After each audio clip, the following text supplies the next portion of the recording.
All right. Are you emotionally prepared? Yes. It's donation day. Woo! Now, Stretch out the hammies. yeah. So, impressions. First impressions, not full on review. Okay. First Last time I did impressions. that, you complained I was rushing you. That wasn't even first impression. Yes, it was. That was like a first, and then you're moving on to the next thing. No, that was first impressions. You have to. Fine, we'll see how it goes. You are a walking contradiction, Rex. See how it goes. I'm an exotic and complicated creature. Okay, so this was in the pile of 113 whiskeys that were left behind by a combination of the Weddell, the Van Name, the me, and a couple other people, like the Peter Schumacher. Are you? I'm not sure who gave us this. This is really. I emailed everybody involved, and no one seems to know where it came from. See, I'm embarrassed for you. It's possible I might have bought this. Actually, I brought that. Oh, yeah. That was me. I get credit. So this is Lord Lieutenant, the LL Kinahans. Wait, is that a title or a name? Yeah, Lord Lieutenant is a title.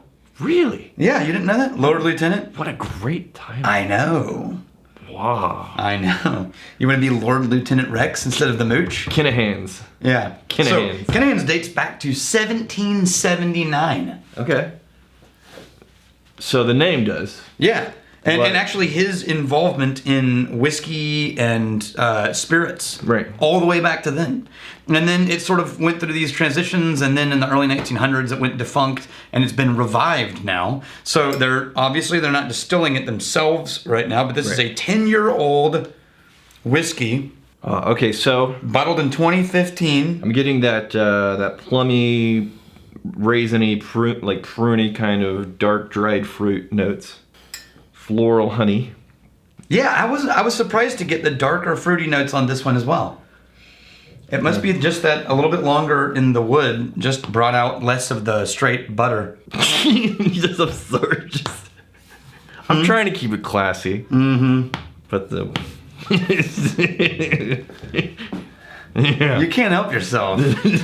You are a walking "that's what she said" template. I really like this one. I really like this one. Like, this just became up on the list for me with Dunville and Green Spot, with the really just rich and wonderful Irish whiskeys. This probably has one of the most clingy floral notes. Yeah, absolutely. It's you hear me just catch myself. I was about to say you're not wrong, because at the last gathering with my dad, he was like, you know that you always say you're not wrong instead of you're right. Mm-hmm. I'm like, yeah, because that's how I feel. I'm just waiting for you to be wrong. Yeah. And it just so happened that you weren't actually wrong. On that one. That one thing. But notice the difference between you're right and, well, you're not wrong, per se. This was this a Space Side? No, this is an Irish whiskey. It's an Irish? Jeez. So you said butter. It's like you don't even listen anymore. I was telling you before we started. What did I tell you? Before we started shooting. You don't listen to anything. Yes. And I actively try not to learn. Mm-hmm. All right, rinse your glass. But what do I do with this? You drink it. Mother. Okay, what's the next one? Next one's from Peter Schumacher. Oh, the Peter. Mm-hmm. Peter Schumacher. You magnificent.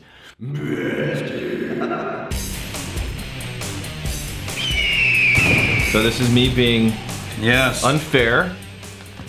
When I think Wisconsin, I don't think fancy, nice, amazing whiskey. Now, if I'm not mistaken, this is a family farm. And I think they made this bourbon in partnership with 45th Parallel, which we have some of their whiskeys as well. Okay. And then they took the barrels and brought them into their family farm, and aged them there. That actually smells really nice. Not quite a peach. So they grew all their own grains for this, it turns out. Not quite a peach, along with that oak. This is an heirloom variety red corn. I'm getting like a... I'm not getting peach. No, I'm not quite. It's not quite a peach, but going in that... What is a fruit that's not quite a peach? Well, there's that nectarine. Oh. Is it a nectarine? Maybe. Could be like oak and nectarine. No, there's something darker in there. No, I'm saying I'm not done. I'm not done. But I still get that dusty corn note. Like a feed. Yes. Oh, yes. Yeah, like... But I'm not getting any of the overly young raw barrel notes. So I was just thinking that because the moment you said this is a family and small and blah blah blah blah, you're waiting for that sour, leathery. Because there was a series of episodes. Yeah, there was. It feels like a few months ago. It felt like every day we were drinking a green, weird, leathery pine note. Yeah, it's like back to back to back to back, and that was shortly before we instigated the whole. Let's not do that anymore. Donation day, so we could focus during the week on some larger brands most of the time. But I haven't had that note in a long time. Oh, that's nice. Mm-hmm. This has got all of the corn sweetness and a little bit of earth dust. Ooh. And then there's a little barrel bitter at the very end. Ooh. Like at the very end is when the barrel sort of arrives. Yeah. Yeah. And there's no lingering aftertaste. Barrel bitterness or sweetness. It just sort of, it's not thin. Dusty oak, honey. The thin layer of nectarine I was getting on the nose is not on the taste. Maybe a little bit of walnut in there. As I sip, it gets more and more honey. Yeah, definitely the honey. Is there walnut in there? Maybe. No, I'm waxy enough. Yeah, I'm mistaking the dustiness for walnut. That's nice. I like that a lot. Well done, J. Henry and Sons. Mm-hmm. Okay, finish that. Saddle up, man. What kind of mooch whines about drinking more whiskey? How do you get it back? Is there instructions? I don't know, man. I just punched him in the he exploded. This is a whiskey review channel. All right, High West Prairie Bourbon from Jeffrey Patron. Now, he sent this ages ago. And Jeffrey Patron is a patron saint. Ages ago, and we're halfway through it? Mm-hmm. Jeffrey Patron, you patron saint of whiskey. Now, High West this is a blend of straight bourbon. So this is a blend of straight bourbons ranging from, in theory, 2 to 13 years old. They blended together. Really? Yeah. So kind of cool. Like the age statement, whenever you put whiskeys in a bottle, it always has to be the youngest whiskey. Yeah. But on the bottle, you can actually say, hey, it ranges from 2 to however many years old. On the description. Now, they didn't in this one, but you can find it on the So you website. can still get credit for the old stuff that's in there, but you can't put it on the age statement? Now, guess what's kind of cool about this? This is the same mash bill as our bourbon that we currently have. Really? Yeah, 75 corn, 21 rye, 4 barley. It's an MGP standard bourbon mash. Okay. But what kind of barley, what kind of toast level, what kind I think they're using standards. I mean, basically, they just bought the same MGP stuff we did. Really? But they bought it in age ranges from 2 to 13 years old. And this is 46%. Yeah. Nice. Right? On the cask strength, we're measuring it out at like what, 55.7. 55.7? All of the barrels have come in between. So it ranges, the lowest one was 55.7, and the highest one was 57.3, which was barrel number 2. Wow. But most of them are 55, 56. That is a prominent cherry note. Oh, it really is. Yeah. When you watered it down, all of that drama that we're finding in our cask strength versions, it lowers to a really friendly, approachable cherry bourbon. Yeah. Yeah, cherry is like taking up 80 to 90% of the room in here. Yeah, it's almost like we're drinking a Manhattan right now. A little bit. It's so good though. I love what they're doing. High West, I'm a huge fan of High West. It's good. But if you don't like the cherry notes, it's not going to be for you. How many more do we have? 3. You weren't expecting to get real camera shots for the rest of today, were you? I do have to go shoot in the distillery after this. That's true. If it's a little shakier than usual. Now we're on to Shackleton. Now we did a lot with Shackleton. We actually did Shackleton on our other channel. But John Cho and Darren McNeils donated to Shackleton. Cho. I didn't want them to get shortchanged, even though we had already reviewed it, but because they sent in Shackleton. So we're going to just try a little bit of the Shackleton again. We forgot to. In honor of them. Now, you just need a magnificent bastard, the both of them. Is it Chloe or Chloe? John Cho and Darren McNellis. Cho? Cho. It's Cho? Sure, why not? It's CHOE. How would you pronounce that? Oh, there's no L. No. John Cho and Darren McNeil, you magnificent bastard. Okay, so we've talked about this ad nauseum, but it's all the butterscotch blended. Sir Richard Patterson is involved in doing the blending for all of this. So much butterscotch. And Butterscotch. This is the British Antarctic Expedition. Butterscotch front leading note. It's down to 40%. Mm-hmm. Okay. Man, this is one of the most butterscotchy blends I've ever smelled. I'm getting butterscotch and a little bit of brine. A little bit of... Now, they say vanilla, honey, and orchard fruits. Honey and vanilla. Butterscotch. I do get vanilla if you mean like vanilla ice cream. See, there's a little bit of peat in there. There is. Yep. It's actually about the same level as the Johnny Walker Blacks. Where it's just at the very end, it's a little ashy. I would say, look, man, the Johnny Walker Black. Mm-hmm. It's less than you would ever hope. The word black was the wrong word. I think double black. Mm-hmm. Yeah, I agree. I think this is more ash. Yeah, approaching double black.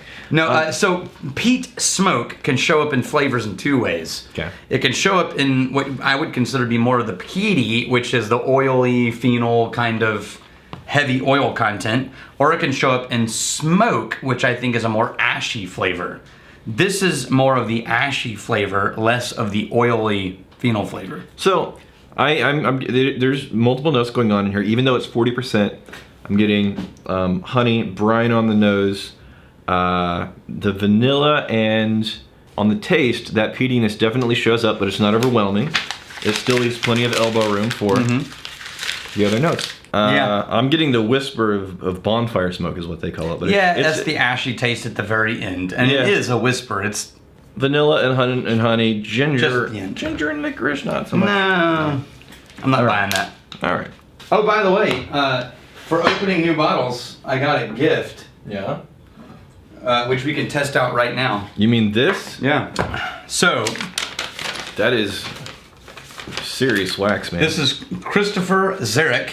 You want me to do this? Well, not the bottle, the knife. Right. Christopher Zarek, the knife. You want me to wield?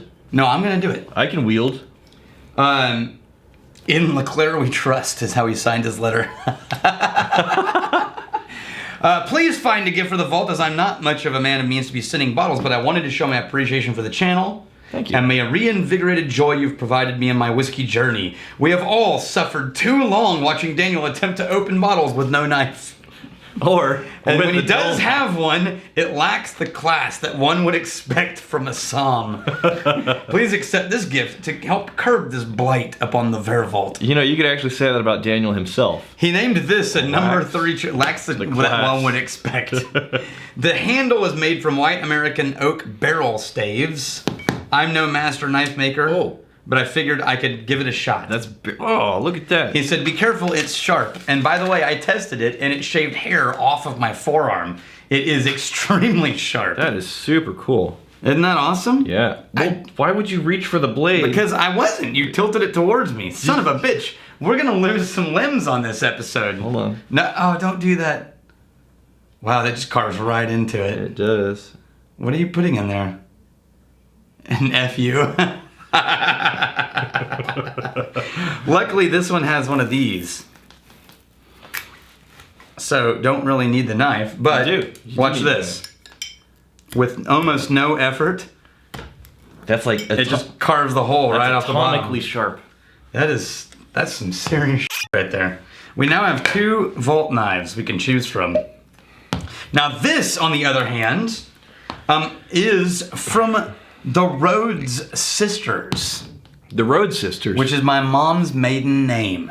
Is it family? Yes, my mom got together with her sisters. Wait a minute. And together, they all bought a bottle that they wanted to see on the vault. And she said, make sure when you make us magnificent bastards that you tribute the Rhodes Sisters. Are your aunts watching this? Mm-hmm. Oh. This one anyway. Oh. So, probably best I didn't lean into that joke early in this episode. Yeah, probably good. Okay. Yeah. Rhodes Sisters, you magnificent bastard. Such a good joke, though. It really was. Okay, so this is the Liar's Bench Straight Rye Whiskey. This is from the Barrawallow Distillery. This is in Indiana. And ironically, this is an Indiana distillery, a real one, making their own craft whiskey that is not MGP. We've talked about this before. It has to be so incredibly frustrating. I know. If you're a distillery from Indiana Because any whiskey person that ever looks on the bottom and says Indiana's like, oh, MGP. So this is a really low rye grain rye. It's only 55% rye grain. And it has to be at least 50, at least 51. 51. So it's barely a rye. Sure. Right? Yeah. The rest is corn, 35% corn and 10% barley. So this is almost like just a super high rye bourbon? I mean, it's within 20% Okay. of being a high rye bourbon instead. Yeah. No, on the nose, I wouldn't immediately say this is got the rice spice and. Now, I would still pick it out as a rye if I had to pick it. Now, I am getting that sort of leathery green note. A little bit, but it's somewhat faint. It's not aggressive. Beyond that, I'm getting the dusty oak. And even a little tobacco. Dusty oak and a little of like not the tobacco from the tin, like the pipe tobacco. Yeah. Yeah, it's not bad. It's got a little bit of the. As far as rye goes, it tastes like a slightly watered down rye. You think what's the proof? This is batch 7, bottle 137. I'm not getting watered. This down. is I'm saying 43. It's 50. 50. But it's 50% alcohol, 100 proof. Whoa. But I think it tastes a little thin for some reason to me. Thin. All right. I'm gonna try and meet you halfway. Yeah, you're not buying it. Man, I'm not getting rye from this. I'm not. I'm getting the dusty oak. I'm getting more of the corn notes than rye notes. More like the dusty corn. So on my second sip, I'm getting less spice and more corn. Yeah. On the second sip.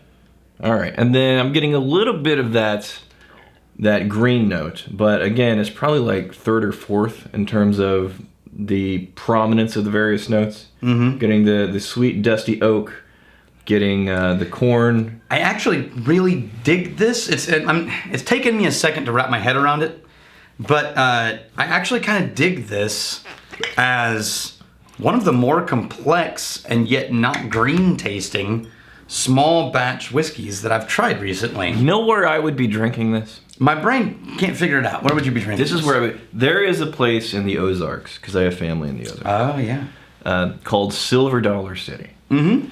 And Silver Dollar City. I know that. This tastes like Silver Dollar City. Ah. To me, the walking around, it's in the woods, and they got like little wood chips everywhere, and you know, roller coasters and little, theme park types of things. It's basically a hillbilly theme park. And as a kid, it's like amazingly fun. I haven't been in years, but this is totally reminding me of that vibe, that kind of like old woods, and you got the overalls and the slight what do you call that section over there? All right, what else? I dig it. Very last one. This, I don't know who sent it. Dude, come on. No, dude, I tried. Let me get you a label maker. No, that's not what it is. I tried an imitried. This arrived on our doorstep from the West DuPont Circle Wine and Liquors. It had no note, it had no card, it had no name, and no one ever emailed me saying they were sending it. That you realize how ridiculous that situation is, to just have whiskeys magically appear. Yeah, with no one even claiming it. So in the comments, if this is you, for the love of God, please respond, and we will magnificent bastards you at a later date. Yes, this is American, just single malt American whiskey. Now, yeah. At 43%. Are you ready? Sure. What do we do when we don't know who sent us a whiskey? Yeah, somebody recommended that we just have an awkward silence that was. Oh, I love. It was. Look at you. I think it's Jonathan Dill. You can remember people's names. No, because it was his idea, not my idea. It was Jonathan, and then I couldn't remember his name when we were shooting. I assumed it was somebody else. And then I felt, because it was a good idea. Because it was a good idea. I felt bad, and then he commented today, "Come on, assholes, that was my idea. Give me credit." And so I replied and told him, "Dude, that was my bad. I just forgot who it was in the moment." Hey, in this moment too. Look at this. Look at this. No, I wrote it down, but then I left it down on my desk. But it's Jonathan Dill, if I remember correctly. Just do a search for ass. Yeah. Jonathan Dill, I was right. Good on So you. Jonathan Dill came up with the awkward silence. Sure. Okay. So I'm looking forward to the next rep that sends a bottle. And we can call, I called it the Dill silence. Hello, dark. All right. Yeah. Hello, my old friend. Ooh, This I'm curious. that's interesting. So this is a pretty young distillery, relatively speaking. Look at the redness in there. Mark Lachlan and Arch Watkins. Are you seeing the redness in here? Yes, it's dark. Yeah. So they used to study Man. under Bob Stilnovich, who had founded the Golden Distillery in Washington. Yeah. And then they bought it from him and they moved it back to Baltimore, Maryland. You know what this is? This is apple caramel honey mixed with a flat soda. Yeah, but like a root beer. I would say just a flat Coke. On the But nose. man, that apple honey is strong. Yeah. This is unique, man. This is 100% malted barley. Oh, really? Yeah. And they're doing a copper pot still. Oh, nice. And it's 2 years old. Now, no, we got our first still in, and it's a hybrid still, you were saying? Well, it just means that the base is a pot still. Right. But instead of the line arm and the bulbous top, it's a Right. column top. Okay. And that's, in theory, a lot of people will refer to that as a hybrid still. Okay. Which means if you open all of the columns, you can run it like a pot still. Okay. And if you close some of the column levels, then you can run it like a column still. Now, Yeah. do we yet know if the column still configuration is the same as if it was just a standard column still? Or Yeah. is it like, yeah? Yeah, no. As soon as you introduce the column still, then it's just how many plates do you have, and how many plates do you engage, and what comes off of each one. Okay. The difference is that because it's a hybrid, we can't run it continuously like a traditional column still. Okay. Where we just are constantly running mash through. You know what I want? I want some of that hot pot still action. I know, me too. I want some of that hot pot still action. Yes. I'm really loving the nose on this. So am I. I fully expect to really love the taste of this, but I'm just camping out on the nose. It's one of the more rich Yes, rich. nose single malts I've ever smelled. Rich, complex, This is, and balanced. this is up there in depth with the Balcona stuff that we've tried. Yeah, I wouldn't shy away from that. That's a strong statement, but I think it's worthy. Dude. It's thinner on the taste than the nose. It is thinner on the taste and surprisingly easy. Well, it's 43%. All right. But okay, so let's say the taste is not as rich as the nose, but it's not thin. I think on the taste, I'm getting about 75% of what I was getting on the nose. Yeah, I get that. Yeah. You know what, though? But it tastes like it smells. You know It's what, though? Nice. If this were a higher proof, I think we Had a could get little bite to it. I think we could get damn close to what we're getting on the nose. I agree. If this was like closer to 50, I agree. Yeah. It's interesting to me that they were able to proof it down to that level, but still maintain the nose complexity. sure. And then the notes that I'm getting on the taste are pretty much the same I'm getting on the nose, but there's a bit more barrel on the taste. And there's a bit more almost maple. Maple? It gets sweeter to me as I drink it. I dig this one, man. Well done. Yeah, it's really nice. Yeah. Do a cask strength or a strength of 50% or some type of thing like that. Or go take a tour How of their did- new Baltimore distillery. It's Old Line Spirits, by the way. Okay. Go take a tour of the distillery and see if they'll get you a sample from the barrel. How did we do on time? Did we do better? What does that say? 30 minutes. God. That's what happens when we actually try to do justice. Son of a bitch. All right. Here's to fighting, stealing, and drinking. If you fight, may you fight for a friend. If you steal, may you steal a lover's heart. And if you drink, may you... Ow! You missed nipple. You got all skin. Hey, thanks for hanging out with us in the Whiskey Vault. Don't forget to throw in a like, hit that subscribe button on the bottom right, and drop a question or comment down below.